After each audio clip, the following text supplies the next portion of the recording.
जनाब शाहरुख साहब, आज हम अपनी गुफ्तगू का आगाज़ इस सवाल से करते हैं कि पीडीएम ने 26 मार्च को लॉन्ग मार्च का ऐलान किया है। तो क्या पीपीपी इसमें शरीक होगी या नहीं, इस हवाले से आप क्या कहना? बिस्मिल्लाहिर्रहमानिर्रहीम। जो अब तक का सफ़र है पीडीएम का, उस हवाले से हम देखें तो उसमें काफ़ी उतार चढ़ाव आता है। इख्तलाफ राय तो हर जगह पे होता है, लेकिन पीपल्स पार्टी का थ्रू आउट जो उनकी सियासत है वो उसी चीज़ पे बेस करती है कि वो कभी भी पार्लियामेंट से बाहर नहीं जाना चाह रहे। और इस हवाले से अभी सिंध की हुकूमत भी जो है ना वो उनकी अपनी है, तो वो उसको गंवाना नहीं चाह रहे हैं। और अगर पीपल्स पार्टी इस्तीफे देती है तो उन्हें ये डर है कि उन्हें मिलेगा क्या असल में, क्योंकि जो पंजाब में तो हुकूमत जो है वो पाकिस्तान तहरीक इंसाफ की है और मौलाना साहब के पास तो चंद एक सीटें हैं। बल ये है कि पीडीएम ने काफ़ी टफ टाइम दिया है इनको। जितने भी जलसे जुलूस हुए हैं, आवाम क्योंकि काफ़ी मुश्किलात का शिकार है, महंगाई की वजह से, बेरोज़गारी की वजह से, लाकानूनियत की वजह से, अकबरा परवरी की वजह से, और जितने भी वादे किए थे मौजूदा हुकूमत ने उसके अपोजिट सारे काम किए हुकूमत ने। तो ये जितने भी पावर शो हुए हैं वो सारे के सारे कामयाब गए हैं, 100% से ज़्यादा कामयाब रहे हैं। यही वजह है कि हुकूमत जो है उसकी सफ़ों में काफ़ी खलबली है। और सेनेट के इलेक्शन के हवाले से भी हुकूमत अब ओपन बैलेट पे आ गई है, क्योंकि उसको डर है कि जो सेनेट के इंतखाबात हैं इसमें उसकी अपनी जो जमात के लोग हैं कहीं वो दूसरी जमात को वोट ना दें। क्योंकि पहले जब तहरीक आदम एतमाद पेश की गई थी, आपको याद होगा, तो उसमें भी जो अपोजिशन के वोट 65 थे, लेकिन जब वो काउंटिंग हुई, क्योंकि खुफिया बैलेटिंग थी, तो बाद में जो अपोजिशन के कुछ लोग थे उन्होंने उनको वोट दिया था हुकूमत को। और वो वोट कैसे ख़रीदे जाते हैं वो भी इन सबको पता है, वो किन के कहने पर दिए जाते हैं। तो सब हर एक चीज़ जो है ना हुकूमत को भी पता है, अपोजिशन को भी पता है, तो अपने अपने पत्ते जो हैं ये खेल रहे हैं। अच्छा, हम इस बात को आगे बढ़ाते हुए अब इस तरफ आएंगे कि अपोजिशन जमातों में जो एतमाद नज़र आ रहा है और हुकूमत की तरफ से भी मुकम्मल एतमाद का इजहार किया जा रहा है, तो ये कुछ समझ में ना आने वाली बात है कि हुकूमत भी अपनी जगह पे पुरएतमाद है और अपोजिशन भी अपनी जगह पे पुरएतमाद है, जबकि सूरत हाल वाज़ेह नज़र नहीं आ रही। गुज़श्ता साल जब लॉन्ग मार्च लेकर आए थे मौलाना फजलुर रहमान साहब, तो उसके बाद चौधरी बरदरान ने उन्हें यकीन दहानी कराई थी कि यह हुकूमत जल्द चली जाएगी, और उसी बुनियाद पर उन्होंने अपना जो धरना था वो ख़त्म किया था। लेकिन बाद में मौलाना साहब के साथ हाथ हो गया, क्योंकि चौधरी बरदरान जो हैं वो मौके से फ़ायदा उठाने में उनसे आगे कोई नहीं है। तो इस हवाले से अभी जो इस दफ़ा जो लॉन्ग मार्च जितना भी अभी तक जो तहरीक चली है उसमें बड़ा फूंक फूंक कर कदम रख रही हैं दोनों, अपोजिशन भी और जो हुकूमत है, वो दोनों अपने अपने पत्ते खेल रहे हैं। तो हुकूमत इस वजह से पुरएतमाद है कि उनके साथ सारी इस्टेब्लिशमेंट उनके साथ है थ्रू आउट। और अभी तक जो है मीडिया भी तकरीबन सारा जो है वो उनके साथ ही चल रहा है, क्योंकि कोई एक लफ्ज़ भी मीडिया में उनके ख़िलाफ़ नहीं जा सकता। हर एक चीज़ जो है ना उसकी लाइनें उनको मिलती हैं मीडिया को कि किस लाइन पे उन्होंने काम करना होता है, किस लाइन पे प्रोग्राम्स करने होते हैं। और ये हमारे लिए लम्हा फ़िक्रिया भी है कि मीडिया जो है वो आज़ाद नहीं है।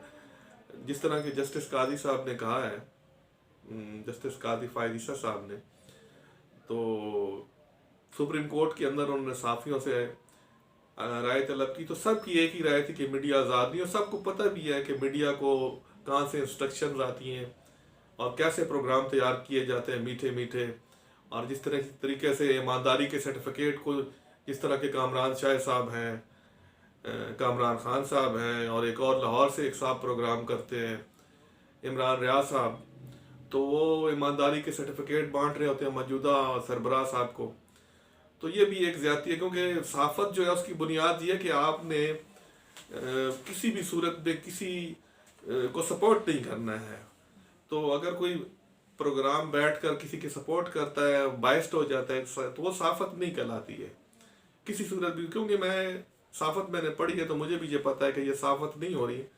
और पाकिस्तान के जितने भी टीवी चैनल्स अभी प्रोग्राम करते हैं, या जैसे मियां नवाज शरीफ साहब के खिलाफ जिस तरह की तहरीक उन्होंने चलाई 2014 में, जिस तरह के प्रोग्राम कंडक्ट किए गए थ्रू आउट, उनको मेलाइन किया जाता था, दिन रात जो है ना उनकी किरदार कुशी की जाती थी, तो ये साफत नहीं है। साफत तो जो है एक बैलेंस चीज़ का नाम है जिसमें सिर्फ सच होना चाहिए, सोल्ड आउट प्रोग्राम नहीं होने चाहिए। तो ये लम्हा फिक्री है। तो दुआ करें, अल्लाह करे कि हमारे मुल्क में तमाम चीज़ें आज़ाद हों, साफत भी आज़ाद हो, इंसान भी आज़ाद हो, लोगों की ज़िंदगी में कोई सुख और चैन आए। तो वो सी सूरत में होगा कि ये अपोजिशन जो है अगर मिलजुल कर साथ चलेंगे तो फिर ये अपने मकासद हासिल कर सकते हैं। कि पीपल्स पार्टी का शुरू से ये रवैया रहा है कि वो कहीं ना कहीं से कोई अपना दरवाज़ा खुला रखती है। जिस तरह के मतलब पहले भी मिसाक जमहूरियत हुआ था, लेकिन बाद में मुशर्रफ के साथ उन्होंने जाके एग्रीमेंट कर लिया। तो इस चीज़ से बचना चाहिए। और मैं तो ये मशवरा दूंगा पीडीएम को कि अगर पीपल्स पार्टी उनके साथ नहीं भी चलती है तो इनके अपने भी इस्तीफे बहुत ज़्यादा बन जाते हैं, वो भी हुकूमत के लिए बहुत हैं, तो इनको अकेले ही जो है ना इस्तीफों की तरफ जाना चाहिए। अच्छा मलिक साहब, ये जो आइंदा होने वाले सेनेट इंतखाबात को हुकूमत ओपन बैलेट से कराने पर जिद है, तो इसकी आपकी नज़र में क्या मतलब ज़रूरत पड़ गई अचानक ये फैसला लेने की? और क्या इसी हवाले से इस्टेब्लिशमेंट जो हम अक्सर लोग यूज़ करते हैं, तो उसने अपने आप को न्यूट्रल कर लिया है, गैर जानबदार कर लिया है इस हवाले से, या इस कुछ इसमें डाउट है आपको? तो आप थोड़ा सा बात को बढ़ाते हुए आगे। ये सेनेट के जो इंतखाबात हैं वो बड़े इम्पोर्टेंट हैं, क्योंकि उसमें अगर अक्सरियत जो है हुकूमत ले जाती है तो ये बहुत ज़्यादा पहले ही जो पाकिस्तान के लोग हैं उनके लिए परेशानी की वजह है कि जो हालात हैं, जो इकॉनमी की सूरत हाल है, माशी सूरत हाल है, पाकिस्तान में कारोबारी सूरत हाल है, वो बहुत ही निचली सतह पे चली गई है, माइनस में चली गई। जीडीपी जो है ना हमारा वो माइनस में चल रहा है। तो इनके पास और ताकत आ जाएगी तो पहले भी वो किसी की बात नहीं सुन रहे हैं, तो फिर तो बिल्कुल ही मतलब हर स्याह सफेद के मालिक हो जाएंगे। तो जहाँ तक एस्टेब्लिशमेंट का ताल्लुक है वो तो अपना पूरा जोर लगाएगी, लाजमी बात है कि उन्होंने जो घोड़ा अपना उतारा है उसी को सपोर्ट करेगी। तो ओपन बैलेट का मसला इसलिए इनको दरपेश आ रहा है क्योंकि पहले तो ये इस चीज़ के सपोर्टर नहीं थे, लेकिन अभी ओपन बैलेट का इसलिए बार बार ये इजहार कर रहे हैं, और आप देख रहे हैं कि न्यूज़पेपर्स में भी और टीवी चैनल्स पे भी बैठ के भाषण दे रहे हैं, क्योंकि इनके जो अपने साथी हैं वो इनसे नाला हैं, वो इनको वोट नहीं देना चाह रहे हैं। 20 के करीब पंजाब असम्बली के जो रुकन हैं वो बागी हो चुके हैं। इस तरह सिंध असम्बली के अरकान हैं वो इनसे नाराज़ हैं। तो कुछ MNAs जिसमें मेजर ताहिर साहब भी शामिल हैं, राजा रियाज साहब शामिल हैं, और भी काफ़ी सारे लोग शामिल हैं जो कि दर पर्दा मतलब इंतहाई नापसंदगी का इजहार करते हैं मौजूदा जो पॉलिसियाँ चल रही हैं उनको। तो उनसे इनको खाइफ हैं, जिसकी वजह से ये लोग चाह रहे हैं कि ओपन बैलेट होना चाहिए। दूसरी तरफ जो अपोजिशन है वो इसलिए नहीं चाह रही है कि जब पहले वक्त था तो उस टाइम इन्होंने ओपन बैलेट जो है ना नहीं किया, और अभी ये ओपन बैलेट इस वजह से फ़ायदा उठाना चाह रहे हैं, तो वो उनको फ़ायदा उठाना देने नहीं चाह रहे हैं, ये वजह है। अच्छा, आजकल एक और बात बड़ी बहस की जा रही है एक और बात पे कि 40 दिनों में तकरीबन 4 मरतबा, 3 से 4 मरतबा ये जो हमारे 3 बड़े हैं इस मुल्क में जो समझे जाते हैं, जी जी, चीफ ऑफ आर्मी तो स्टाफ उन्होंने मुलाकात की है। तो इसकी क्या रीज़न हो सकती है? कुछ ऐसा तो नहीं है कि मतलब हुकूमत और अपोजिशन को इस्तीफ़ों के हवाले से या कुछ ऐसा इश्यूज आ रहे हैं जिनकी वजह से ये मुलाकात ज़रूरी समझी गई? ये सारी जो कड़ियाँ वहीं से जाके मिलती हैं, पीडीएम के हवाले से ही तमाम मुज़ाकरात होते हैं, और मौजूदा जो आने वाले सेनेट के इंतखाबात हैं उसी हवाले से बार बार ये मीटिंग्स हो रही हैं, ताकि जितनी ज़्यादा मेजॉरिटी सेनेट में हुकूमत हासिल कर सकती है वो हासिल कर। इसी हवाले से बार बार इन्हीं चीज़ों के ऊपर फोकस किया जा रहा है, मुख्तलिफ तरीके ढूंढे जा रहे हैं कि कैसे जो है ना میکسیمم ووٹ جو ہیں وہ حاصل کیے جائیں اور تحریک انصاف کی سیٹوں کو بڑھایا جائے۔ اچھا شاہ رخ صاحب، آج فارچونیٹلی کشمیر ڈے ہے، تو ہمارے کشمیری بھائی جو ہیں وہ گزشتہ کافی عرصے سے مصائب کا شکار ہیں، خصوصاً اس مودی حکومت کے دور میں۔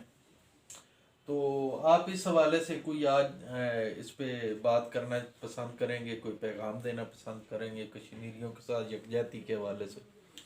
کشمیریوں کے ساتھ شروع سے ہی پاکستان کا بچہ بچہ ہے اور ہم ان کے ساتھ ہیں، ان کی جو سٹرگل ہے اس کے ساتھ ہیں، لیکن جہاں تک توقعات کا مسئلہ ہے کسی حکومت نے ابھی تک کچھ بھی ان کے لیے نہیں کیا۔ زبانی کلامی اب تو یہ ہے کہ زیادہ تر یہ کیا جاتا ہے، یا تو کوئی گانا ریلیز کر دیا جاتا ہے یا یہ بینرز لگا کے کشمیر کو سپورٹ کیا جاتا ہے، تو کشمیر کی آزادی اس طریقے سے نہیں ہوتی۔ جو طاقتور قومیں ہیں یا غیرت مند قومیں ہیں وہ اپنا مقصد ایسے حاصل نہیں کرتی، نہ ہی ایسے حاصل ہوگا کہ آپ گانے ریلیز کریں یا کہ زبانی کلامی کریں اور جا کے نیشنل سیکورٹی کونسل میں بھارت کو ووٹ بھی دیں، ان کے جاسوسوں کو رسائیاں بھی دیں کورٹس تک، اور پھر کہیں جی کہ ہم جو ہے بڑا کچھ کر رہے ہیں۔ وہ سب کچھ زبانی کلامی ہے، کشمیر کے لیے کوئی کچھ نہیں کر رہا ہے، اور اللہ ان کا حامی و ناصر ہے۔ ان کی جد و جہد کو خدا کامیاب کرے، ہم ان کے لیے دعائیں کر سکتے ہیں، اور بس، اور اس کے علاوہ ہم کچھ نہیں کر رہے۔